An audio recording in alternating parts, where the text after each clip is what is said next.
Kasulo nagbungkara sa sarong tindahan sa Libmanan, Camarines Sur. Pagiginrigmat kan publiko urog na ngunyan na tig-init kay puwan subuot ang aning maibitaran ang mga kasulo. Ang detalye tinutukan liwat ni Jessica Kalinog. Sa laog sa naninpirang minuto, haros na ubos ang poko mas o menos 300,000 pesos na kantidad kan mga paninda ninda Mary Ann kan Barangay San Isidro, Libmanan, Camarines Sur. Pasado alas 12 ninudto kaya kan Sabado, sarong kasuluan nagbungkara sa saindang bodega sa likod sanakan sa indang tindahan.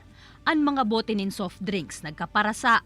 Naabot man kan suluan inota na parte kan sa indang pan-deliver na truck asin ang nakaparadang motorsiklo. Kahit malaki ang nawala, hindi pwede pong magpundo sa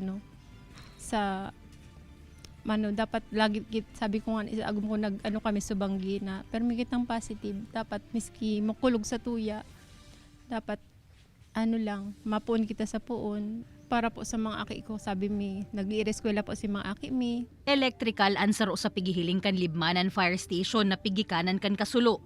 Alagad ini padagos pang pigukumpirmar kan estasyon. So pinakasulong parte po kang kwarto yaon duman so may mga brittled na so mga mata po or mga crisping wires, posible po kaya minaaraw kay ito ang sarong wires pag medyo na-expose siya sa extreme heat.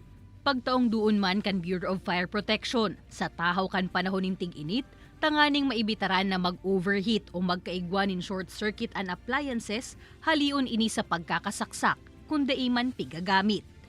Kaibanan si Gerald Gandia, Jessica Kalinog, Balitang Bicolandia.